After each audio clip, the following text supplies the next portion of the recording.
É um prazer participar neste debate e basicamente o que eu vou dizer, eu por acaso até tenho aqui o livro ao meu lado, tem a ver com uma reflexão que eu publiquei no quadro, neste caso de um livro de uma fundação para estudar a sociedade europeia de um dos principais grupos económicos portugueses. Criou uma fundação e convidou muitos cientistas sociais a escreverem pequenos livros que até estão no Fundamental, parece que estou a fazer publicidade, que até se encontram nos supermercados deste grande grupo económico, que tem presença em Portugal, na Polónia, na Colômbia.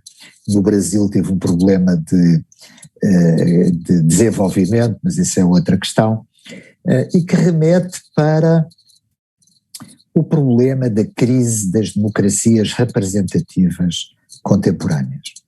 Eu creio que antes de entrarmos diretamente no Brasil, onde é que nós hoje, cientistas políticos, colocamos o Brasil, eu acho que vale a pena salientar duas coisas.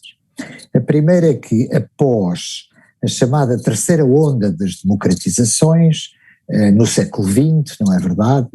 No final do século XX, que atingiu com o fim da Guerra Fria a América Latina, a Europa Central e Oriental, deu origem a muitas novas democracias, mas convém desde já salientar que deu origem também a muitos processos de democratização falhados.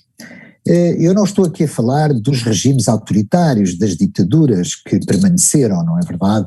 Quer aquelas de caráter socialista, as ditaduras comunistas, quer, como nós sabemos, talvez a China talvez tenha conhecido o processo mais impressionante de transição de uma ditadura de tipo socialista para um regime autoritário de capitalismo de Estado, formalmente ainda comunista, mas com enormes mudanças, que é um processo absolutamente fascinante para nós, cientistas políticos, não é verdade, e cientistas sociais.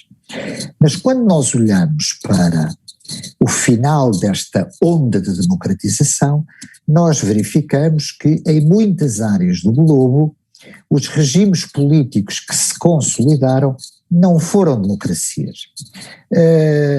E os cientistas políticos, devo salientar até que o Brasil tem uma comunidade de ciência política muito desenvolvida e de excelente qualidade, enfim, para não estar a fazer publicidade a algumas universidades federais, algumas PUCs, à Federação, à Getúlio Vargas Fundação. O Brasil tem uma excelente comunidade de cientistas políticos que têm também analisado esta realidade. E uma parte dela presidiu à consolidação de regimes políticos que nós consideramos autoritarismos competitivos, e que são, de facto, as novas formas de regimes autoritários pós-Guerra Fria, pós-terceira onda de democratizações.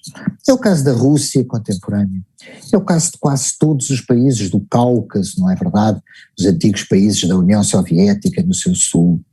É o caso, inclusivamente, da Turquia, por exemplo, contemporânea, enfim, e de muitos países e de muitos regimes. O que é que eu quero dizer com o autoritarismo competitivo? São regimes que pouco têm a ver com os antigos regimes ditatoriais. São regimes que organizam eleições, mas que não são justas e abertas.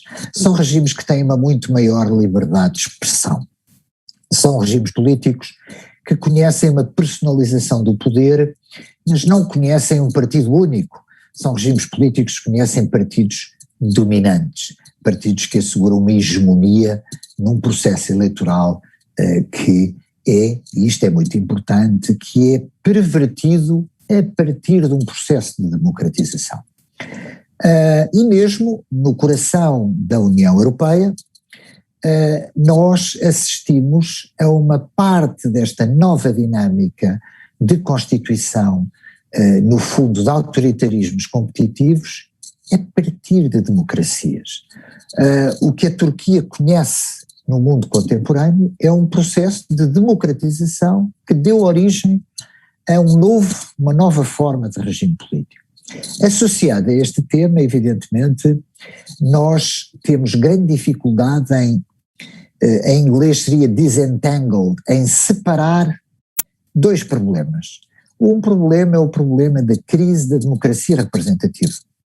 E essa crise da democracia representativa está presente em quase todas as áreas do globo e, sobretudo, está presente muitas vezes nos países mais desenvolvidos, com democracias mais antigas, mais consolidadas. Não é o caso de Portugal, nem de Espanha, da Grécia, mas é o caso da França, que conhece, por exemplo, uma crise do seu sistema de partidos e a transformação de um pequeno partido de direita radical de um dos mais importantes partidos hoje em dia em França. É o caso da Suécia, é o caso da Holanda, é o caso da Áustria. Para dar apenas exemplos, na Europa poderíamos dar outros exemplos. E, associada a esta crise da democracia representativa, que sem dúvida nenhuma coincide com uma crise de representação entre os eleitos e os representados, que dá origem a dinâmicas de revolta eleitoral muito significativa, a alterações das clivagens direita-esquerda que presidiam a maior parte das democracias.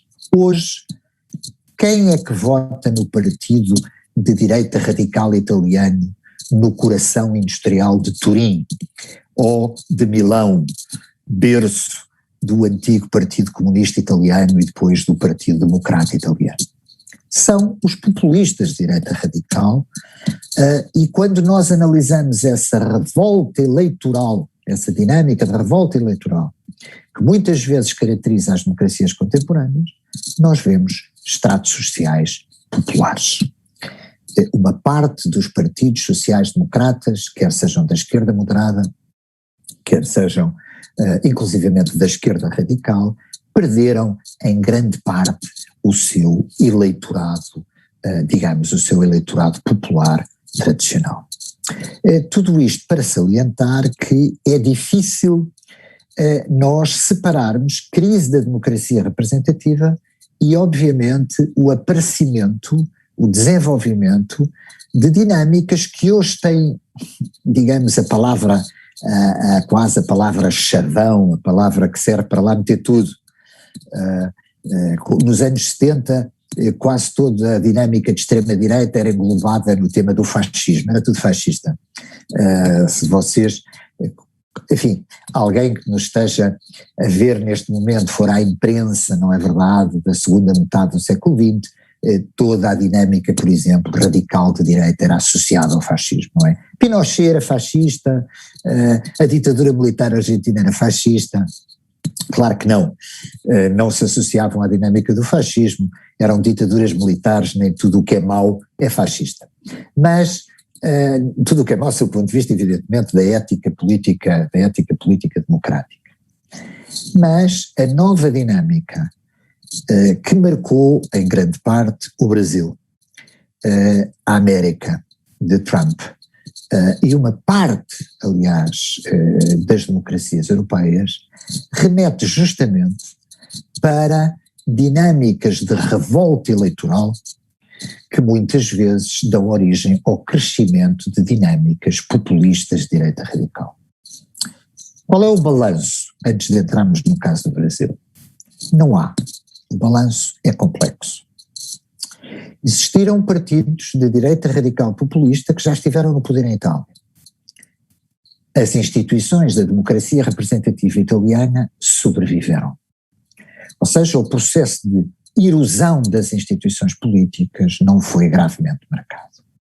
Mas na Europa temos dois exemplos, no coração da União Europeia, onde já não podemos falar de um sistema político democrático. A Hungria do Sr. Orbán, no coração da União Europeia, independentemente de poder ser expulsa de uma família do Partido Popular Europeu, etc., conheceu progressivamente uma dinâmica de erosão do funcionamento de um sistema político democrático e hoje a Hungria não é uma democracia, é de facto um autoritarismo competitivo. com muitos pontos de semelhança com o regime russo contemporâneo. Personalização do poder, partido dominante, erosão da autonomia do judicial, controle sobre as instituições da sociedade civil, do ponto de vista político. Controle, isto é muito importante, porque todos os regimes de autoritarismo competitivo têm que estabelecer compromissos com os principais grupos económicos, no sentido, em grande parte, do seu controle, da sua disciplina. Ao contrário do que se pode pensar, muitos destes autoritarismos competitivos associam uma dinâmica, evidentemente, de economia de mercado com uma dinâmica de intervenção clientelar, de intervenção política do Estado, do governo, na dinâmica económica. Evidentemente, com todos os limites, porque estamos a falar, neste caso, de um espaço económico unificado, que é a União Europeia, no caso da Hungria. Mas temos o caso da Polónia, onde a erosão da relação entre poder político e sistema judicial é de tal forma importante que a Polónia acabou de ser sancionada pela União Europeia. Vamos ver o que é que vai, digamos, acontecer.